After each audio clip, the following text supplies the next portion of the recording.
Hey guys, how's it going? Welcome to my video. All right, we are going to do a quick DIY if you guys want to reprogram your ECU or reset your ECU. And you guys can do this without using any kind of tools except a paperclip. Now, most of the times when you guys have this issue, you guys would have ECU issues.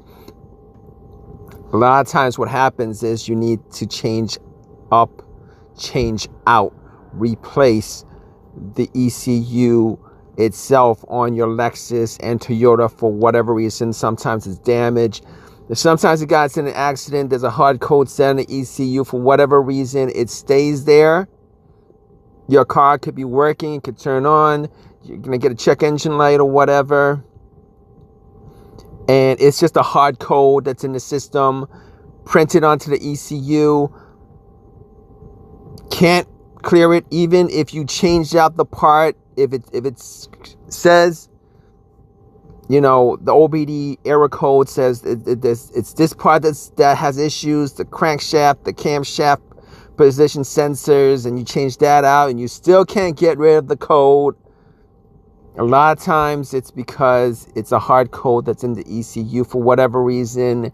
The ECU is malfunctioning, and that's one of the problems you might have. Or maybe the ECU has issues itself for whatever reason.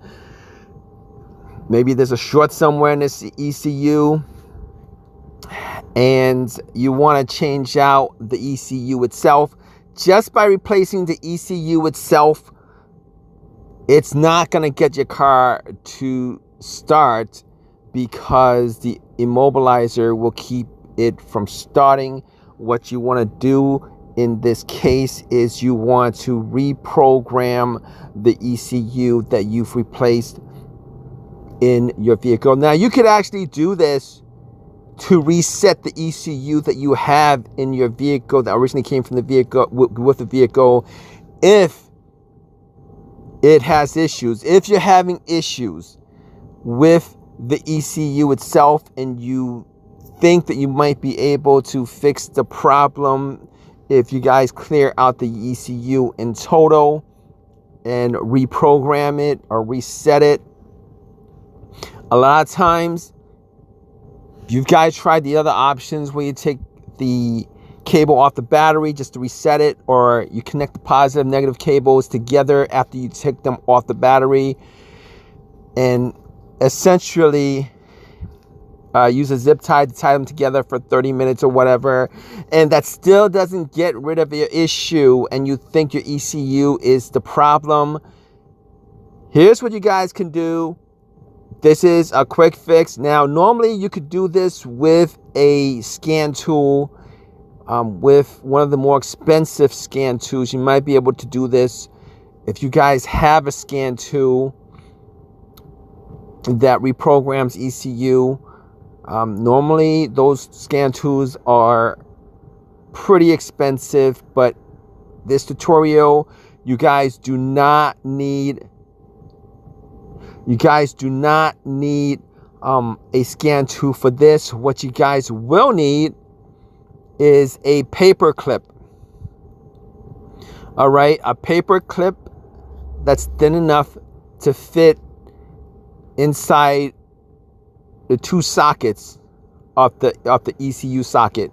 And what you're gonna do is you're gonna unfold the clip, and it doesn't have to be a paper clip. It just needs to be a wire thin enough to connect to 2 pins on the ECU itself. All right. Now, here's what you're gonna do. You're gonna take either your thin wire or your paper clip that's been strained out and then bent so that you can put one end on one pin and the other end on the other pin. All right, you're gonna put it on pin 4 and pin 13. All right, you're gonna put it on pin 4 and pin 13. So basically what you're going to do is, with the vehicle off, you're going to put the wire or the pin or the wire or the paper clip in pin 4 and 13. After that, you're going to put your car on the on position. Now, the on position is the position where all the lights on your dash are on, but your engine is not running. All right. Normally, that's the second position before the crank position. And what you're going to do is you're going to leave it there.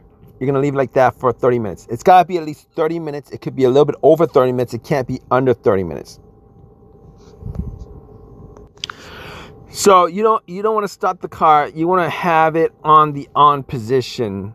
All right. And you're going to leave it that way. You're going to have a timer, and you're going to time it for 30 minutes. It can't be less than 30 minutes, but it can be more than 30 minutes. 30 minutes, 35, 40 minutes. But it's got to be at least 30 minutes. After the 30 minutes is up, what you're going to do is you're going to turn the car off and then turn your car back on. So basically, once the 30 minutes is up, you're going to turn it back on. And what happens is it's going to program your engine computer and your keys so that the Immobilizer will allow your car to start with the new ECU. Hopefully this has helped you guys out. If you guys have any questions or your own experiences with this issue, please leave a comment in the comment section. Please subscribe. Please give me a thumbs up. All that good stuff. All right, guys, take care.